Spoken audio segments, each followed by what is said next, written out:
السلام علیکم، میں ہوں طیب سیف۔ اس وقت افغانستان جو ہے پاکستان کی دشمنی میں اتنا اندھا ہو چکا ہے کہ وہ کسی صورت بھارت کے اشاروں کے اوپر ناچنے سے بھی ہچکچا نہیں رہا۔ خاص طور پہ پاکستان نے بھارت کے اوپر جتنی بھی پابندیاں لگائی تھیں اور بھارت کو تگنی کا ناچ نچایا تھا، ان تمام کا افغانستان اب توڑ پیش کرنا شروع ہو چکا ہے۔ اور آج کی جو سب سے بڑی امپورٹنٹ انفارمیشن سامنے آئی ہے وہ یہی ہے کہ افغانستان کہ جو ملا متقی وزیر خارجہ ہیں ان کے، جب وہ بھارت میں گئے تو بھارت میں جہاں جا کر انہوں نے پاکستان کی دشمنی میں بہت سارے الزامات لگائے، بہت ساری باتیں کی، وہیں پر وہ ایک ایسی ڈیل کر کے آ چکے ہیں جو کہ مستقبل میں افغانستان کو فائدہ دے نہ دے لیکن پاکستان کو نقصان پہنچا سکتی ہے۔ اور یہ مودی جو ہے اس وقت افغانیوں کو اپنے ساتھ ملانے کی تمام تر کوشش کر رہا ہے، اور افغانی جو ہے اس وقت تمام کچھ بھول کر اس وقت بھارت کی گود کے اندر باقاعدہ طور پہ جا کے بیٹھ نہیں گئے، لیٹ چکے ہیں۔ آخر یہ لیٹے کیسے ہیں اور کون کون سی غلطیاں ان سے آج سرزد ہو رہی ہیں جس کا خمیازہ یہ ساری زندگی بھگتتے رہیں گے مگر ادا نہیں کر سکیں گے، ان تمام تر چیزوں کے حوالے سے آج ہم بات کریں گے۔ مگر اس سے پہلے آپ اس ویڈیو کے حوالے سے کمنٹ کیجئے گا، اس چینل کو سبسکرائب کیجئے گا اور اس ویڈیو کو ساتھ ہی ساتھ لائک بھی کیجئے گا تاکہ ہمیں پتہ چل سکے کہ آپ کو ہمارا یہ جو کنٹینٹ ہے یہ کیسا لگا ہے۔ خاص طور پہ ہم تھوڑی سی پیچھے ماضی میں جاتے ہیں کہ جب پاک بھارت جھڑپ ہوئی تھی مئی 2025 کے اندر، اس کے بعد جب ہم نے اپنی فضائی حدود کو بند کر دیا، بھارت نے اپنی فضائی حدود کو بند کر دیا اور ہم نے ایک نئی پابندی لگائی کہ کوئی بھی بھارتی کمپنی، فضائی کمپنی پاکستان کی حدود کو استعمال کرتے ہوئے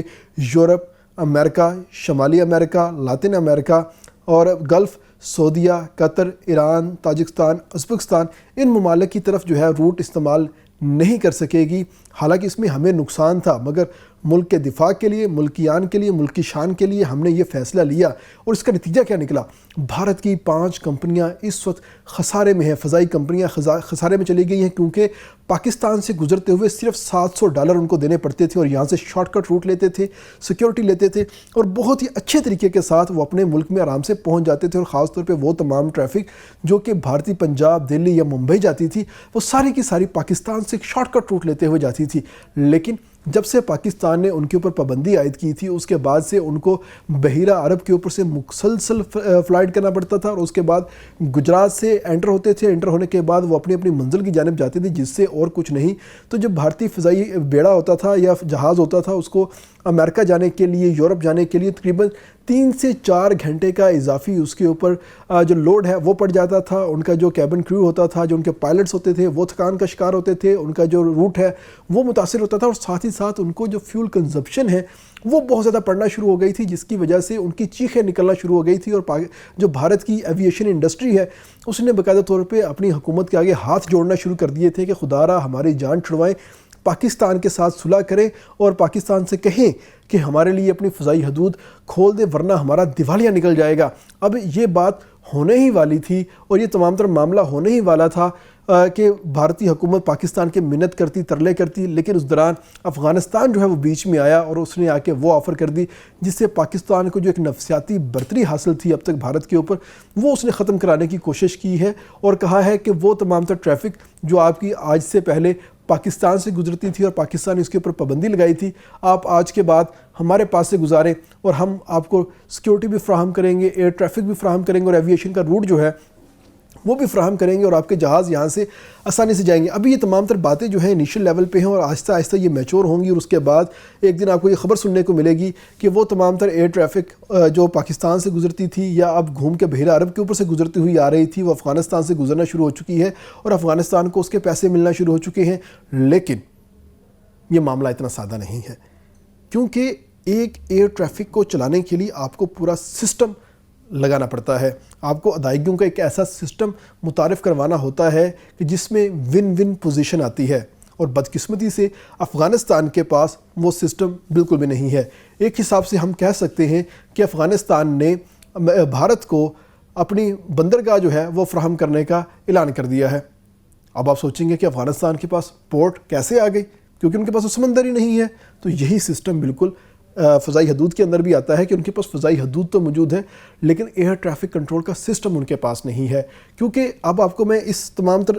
جو سچویشن ہے اس کے بارے میں بتاتا ہوں کہ آخر ایئر ٹریفک کنٹرول کام کیسے کرتا ہے۔ کوئی بھی جہاز جب فضا میں جاتا ہے وہ 35,000 فٹ کی بلندی کے اوپر پرواز کرتے ہوئے کسی بھی حدود سے گزرتا ہے، اور یہ ایک سٹینڈرڈ فلائٹ ہائٹ ہے جو کہ جو ایویشن ہے، آیاٹا ہے، اور خاص طور پہ جو جتنے بھی ایئر ٹریفک کی کنٹرول کے جو ادارے ہیں ان کی جانب سے یہ مقرر کیا گیا یہ ایک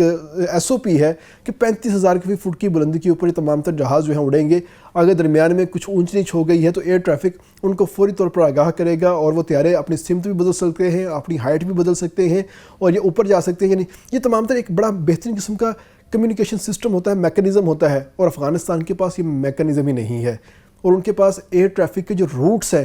وہ بالکل نہیں ہے۔ ایئر ٹریفک کو کنٹرول کرنے والے آپریٹر جو ہیں وہ بالکل بھی نہیں ہے۔ اگر افغانستان آج اس کے اوپر کام کرتا ہے تو ہم امید کر سکتے ہیں کہ آئندہ 5 سال میں افغانستان یہ چیز جو ہے وہ تیار کر لے گا، لیکن ہو سکتا ہے اس سے پہلے پاکستان اور بھارت کے تعلقات بہتر ہو جائیں، یا بھارت جو ہے وہ امریکہ کے ساتھ اپنے تعلقات بہتر کر لے اور امریکہ سے اپیل کرے کہ پاکستان سے کہیں ہمارے لیے فضائی حدود کو اوپن کر دے، تو معاملات کچھ کے کچھ ہو سکتے ہیں۔ لیکن اس وقت افغانیوں نے اپنی نمک حرامی دکھائی ہے اور پاکستان کی پیٹھ میں چھرا گھونپا ہے، اور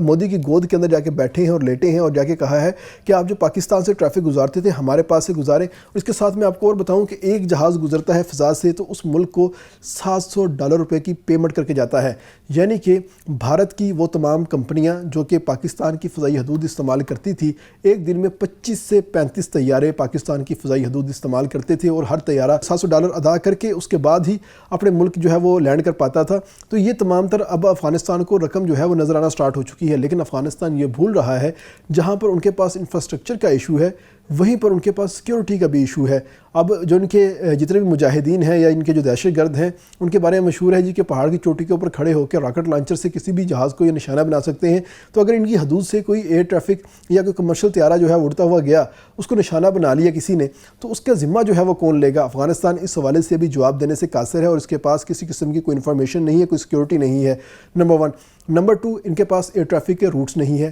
نمبر 3، ان کے پاس ایئر ٹریفک کا جو کنٹرول کرنے کا عملہ ہے وہ نہیں ہے۔ نمبر 4، موسمیاتی حالات جو ہیں وہ بھی بڑے میٹر کرتے ہیں کہ کسی بھی علاقے سے ہم نے جہاز اگر گزارنا ہے تو وہاں کے جو موسمیاتی حالات کیسے ہیں، یہ جو جہاز ہمارا ہے یہ کیا برفیلے علاقے سے گزر سکتا ہے، یہ گرم علاقے سے گزر سکتا ہے، یا یہ سمندری ایریا سے گزر سکتا ہے۔ یہ تمام تر چیزیں دیکھنی ہوتی ہیں، اس کے بعد یہ تمام تر چیزیں اپلائی ہونے کے بعد پھر آگے جاتی ہیں۔ تو بدقسمتی سے اب تک جتنے بھی طیارے ہیں، ایئر بس ہے، بوئنگ ہے، یا دیگر جتنے بھی ادارے ہیں وہ جو یہ طیارے بنا رہے ہیں، وہ تمام کے تمام طیارے انٹرنیشنل سٹینڈرڈز کے حساب سے بنائے جا رہے ہیں، اور اس میں افغانستان کہیں بھی فال نہیں کر رہا ہے۔ یعنی افغانستان کو اپنی فضائی حدود بھارت کو دینے کے لیے پوری کی پوری ایویشن انڈسٹری کو بدلنا پڑے گا، اس کے رولز بدلنے پڑیں گے، تمام تر چیزیں بدلنی پڑیں گی، اور سب سے اہم بات افغانستان کے اوپر ابھی تک عالمی پابندیاں ہیں۔ اگر بھارت کہتا ہے کہ ہم نے اپنا جہاز افغانستان سے گزارنا ہے، یا تو وہ مفت گزارے گا، افغانستان کو کوئی پیسے نہیں دے رہا، یا اس کے بدلے میں وہ ایمبولینسیں دے دے گا جن کو پاکستان نے آتے ہی استعمال میں ڈال دیا ہے، یا تو وہ کام کرے گا۔ نمبر 2، اگر کرے گا تو بھارت جو ہے عالمی سطح پہ جا کے ریکویسٹ کرے گا کہ افغانستان کے اوپر سے یہ پابندیاں ہٹائی جائیں، ہم نے ان کے ساتھ ٹرانزیکشنز کرنی ہے۔ لیکن بھارت کی اب سنے گا کون؟ ٹرمپ تو پہلے ہی ان کے خلاف ہوا پڑا ہے، وہ جب بھی بات ہوتی ہے 70 کر کے وہ مودی کی ایسی بتیسی بناتا ہے کہ مودی بیچارہ سوچ میں پڑ جاتا ہے کہ میں نے کس جن کے ساتھ پنگا لیا ہے جو روزانہ میری بستی کرتا ہے، اور پاکستان کو جو ہے وہ کہتا ہے کہ یار یہ بڑا اچھا ملک ہے۔ مسٹر پرائم منسٹر شہباز شریف کی تعریفیں کرتا ہے اور کہتا ہے کہ I have many friend but Asim Munir is my best friend. تو یہ اپنی تقریر میں وہ باتیں کرتا ہے، اور باتیں کرنے کے ساتھ ساتھ وہ بھارت کی بستی بھی فٹ کر کے کرتا ہے۔ اور اس وقت صورتحال یہ ہے کہ بھارت نے ایک بڑی چال چلی ہے اپنی طرف سے، افغانیوں کو، نمک حرامیوں کو اپنے ساتھ ملانے کی بات کی ہے، اور انہوں نے فٹافٹ ہاں میں بھر دی ہے، حالانکہ ان کو پتہ ہی نہیں ہے کہ آخر میں ایئر ٹریفک کو کنٹرول کرنے کے لیے کیا کیا چیزیں چاہیے ہوتی ہیں۔ ان کو فی الحال ایک فلائٹ کے پیچھے $700 تو نظر آ رہے ہیں، مگر وہ $700 حاصل کرنے کیسے ہیں اس کے بارے میں ان کو بالکل نہیں پتہ۔ تو یہ افغانی جو ہیں بے شک جتنے مرضی تیز بن جائیں، جتنے مرضی چلاک بن جائیں، پاکستان کے خلاف جس مرضی حد تک چلے جائیں، مگر رہیں گے یہ پاکستان کے نیچے ہی۔ وہ کہتے ہیں نا اولاد جتنی مرضی بڑی ہو جائے باپ سے آگے نہیں جا سکتی، تو پاکستان کچھ بھی ہو جائے افغانیوں کا باپ ہے، اور اس وقت صورتحال یہ ہے کہ باپ کو کسی صورت پیچھے نہیں ہٹایا جا سکتا، اور باپ نے ثابت کیا ہے کہ آپ جتنے مرضی روٹ دے دو، آپ کی روٹ کے اندر سے کوئی جہاز جو ہے کسی صورت نہیں جا سکتا۔ اگر جہاز جائے گا تو پاکستان کی حدود سے جائے گا، ورنہ بیٹا لمبے لمبے چکر لگاتے رہو اور جاتے رہو۔ اس کے ساتھ ہی اجازت دیں، اللہ حافظ۔